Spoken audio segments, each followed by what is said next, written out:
পেতে বলে বুকের মধ্যে বুলেট নিয়েছে। বুলেট একটা হলে মানুষ মরে, অথচ কতগুলো বুকটা ঝাঁঝরা করেছে বুলেট খেতে খেতে। এই আবু সাইদ পীরগঞ্জে গোটা পৃথিবীতে এখন পীরগঞ্জের নাম ছড়িয়ে পড়েছে। সেই আবু সাইদের বাবা, তার কাছে আমাদের প্রধান উপদেষ্টা ডক্টর ইউনূস সাহেব তিনি এসেছিলেন। আমাদের সকলের শ্রদ্ধাভাজন ব্যক্তিত্ব, এদেশের বর্তমান কর্ণধার। তাকে জিজ্ঞাসা করা হয়েছিল, আবু সাইদের জন্য আপনি কি চান? তিনি বলেছেন, আমার ছেলের জন্য আমি কোথাও কোনো মূর্তি চাই না। আমার ছেলে রক্ত দিয়েছে যে জন্য, আল্লাহ দেশটা জন্য, দেশটা যেন কোরআনের জন্য, ইসলামের জন্য কবুল করেন। তাহলে আপনারা যদি সেইটা ভুলে যান, আপনারা যদি সেই কাজে অংশগ্রহণ না করেন, কিয়ামতের ময়দানে কি জবাব দিব? কি জবাব দিব? সেই জন্য আমাদের পীরগঞ্জ যখন বিশ্ব পরিচিত, ও যুবকেরা, অনেক দলের পিছনে সময় নষ্ট হয়ে গেছে। কি হবে তাদেরকে দিয়ে? কেউ 5 টাকা খাবে, কেউ 10 টাকা খাবে, কিন্তু আমরা তো টাকা খাওয়ার কথা বলছি না। পরীক্ষা করে দেখেন, আমরা মানুষ, আমাদের ভুল হতে পারে, ক্ষমা করুন। আয়নার মতো সামনে নিয়ে দেখুন, কোথাও কোনো স্পট খুঁজে পান কিনা, পাইলে আপনারা আমাদেরকে সংশোধন করুন। আসুন, আপনি, আমি, আমরা, আপনারা, আমরা সবাই মিলে কোরআনের সমাজ কায়েমের জন্য আমরা সবাই চেষ্টা করে পারবো তো ইনশাআল্লাহ। পরিশেষে একটা কথা বলেই শেষ করছি। একটা ট্রাক এক ছেলেকে ধাক্কা দিয়ে ফালায় দিয়ে গেছে। ছেলেটা পড়ার পর কপাল ফাটিয়ে গেছে, হাসপাতালে নেওয়া হলো, চিকিৎসা করা হলো, ব্যান্ডেজ, সেলাই, ব্যান্ডেজ। কিছুদিন পর সুস্থ, সেলাই কাটা হলো, ব্যান্ডেজ খোলা হলো। ছেলেটা যখন সুস্থ হলো, তারপরেও মাঝে মাঝে কপাল ধরে কাঁদে। বাড়ির লোকজন মনে করলো কোনো সমস্যা, যে না, তারপরেও কাঁদে। বাড়ির সবাই মিলে চিন্তা করলো, মাথায় যেহেতু আঘাত, ডাক্তারের কাছে নিয়ে যাই। ডাক্তারের কাছে নিয়ে যাওয়ার পর ডাক্তার বলেছে, আপনার কোনো সমস্যা? ছেলেটা বলেছে, না, কোনো সমস্যা না। তো আপনি মাথায় হাত দিয়ে কাঁদেন কেন? বলছে, এটা বলা যাবে না। ডাক্তার বলছে, বলেন, সমস্যা থাকলে আমি চিকিৎসা করব। তখন ছেলেটা বলেছে, ডাক্তার সাহেব, সমস্যা যেটা, এটা মারাত্মক। কি সেটা? যে ট্রাকটা আমাকে ধাক্কা দিয়ে ফালায় গেল, ওই ট্রাকটার ধাক্কা খেয়ে তো পড়েই গেলাম, মাথাটা ফেটে গেল। জমিন থেকে মাথাটা তুলে ওই ট্রাকের পিছনের দিকে তাকায় দেখি, আসি, আবার দেখা হবে।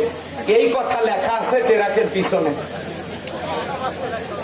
আসি, আবার দেখা হবে, এই ট্রাকের পিছনে এই কথা লেখা আছে। আমার যখন ওই কথা মনে হয়, চোখ দিয়ে বৃষ্টির মতো পানি পড়ে। হাইরে, একবার ধাক্কা খাইয়া কপাল ফাটলো, আবারও যদি ওই ট্রাকের সাথে দেখা হয়, এবার না জানি কোন জায়গা ফাটায়, এবার না জানি কোন জায়গা ফাটায়। সুতরাং যে ট্রাক আমাদেরকে 15টা বছর পর্যন্ত কপাল ফাটালো, আর যদি কোনদিন ওই ট্রাকের সাথে আবার দেখা হয়, না জানি তারা কোন জায়গায় হাত দেয়। কথা বলেন ঠিক কিনা?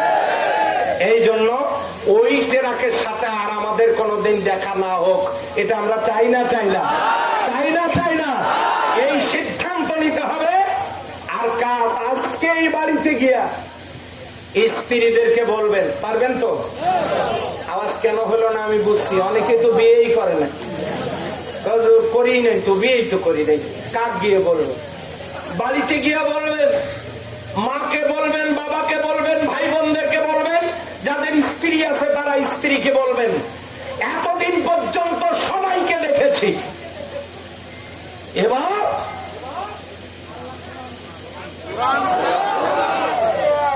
আমরা সবাইকে দেখেছি, এবারে কোরআনের সমাজ কায়েমের জন্য আমাদের সংগ্রাম। এবারের সংগ্রাম কোরআনের জন্য সংগ্রাম। কথা বলেন ঠিক কিনা? আর এমন দল করে লাভ কি যে দলের নেতারা জানাজা করতে পারে না? এমন দল করে লাভ কি যে দলের নেতারা কবর জিয়ারতের দোয়া জানে না? এমন দল করে লাভ কি যে দলের নেতা কর্মীরা ওযু ছাড়াই জানাজার দাঁড়ায়? লাভটা কি? আসুন দুনিয়া ছেড়ে চলে যাব, সব দল দেখা শেষ, সব দল দেখা শেষ, এই স্লোগান নিয়ে বাড়িতে যাব।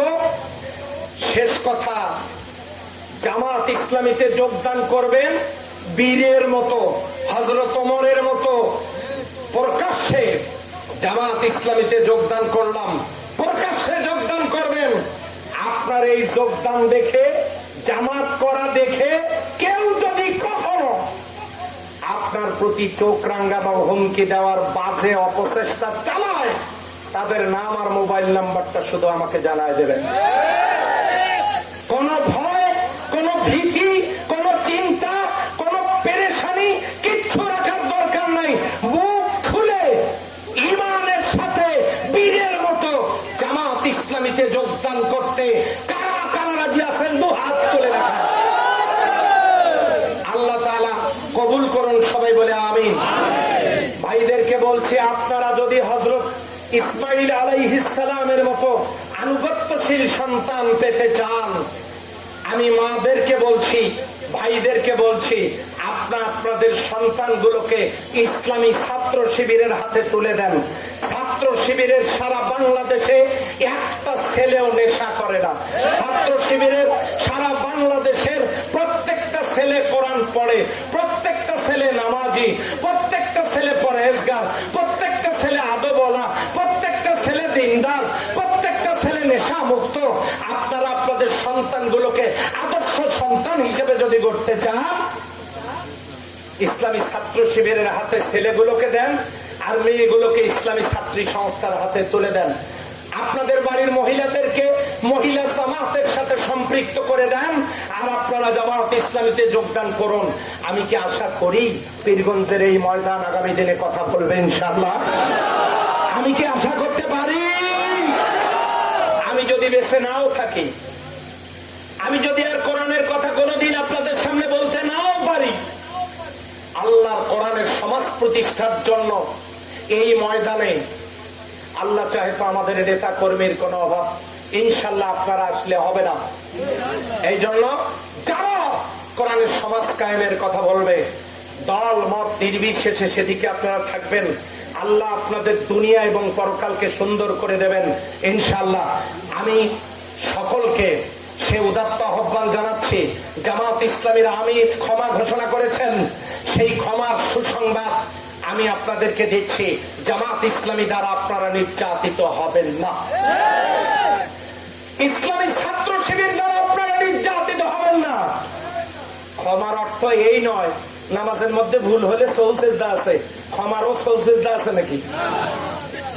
আবার নতুন করে কেউ ভুল করবেন, আমার কোন নেতা কর্মীর উপরে মাস্তানি করার চেষ্টা করবেন, আর আমরা ললিপপ চুষবো, চকলেট খাবো, এইটা মনে করার দরকার নেই। আমার একটা নেতা কর্মীর উপরে হামলা তো দূরে থাক, আপনি চোখ রাঙিয়ে অপমানজনক কোন কথা বললে হয়তো আমরা আর বরদাস্ত করব না।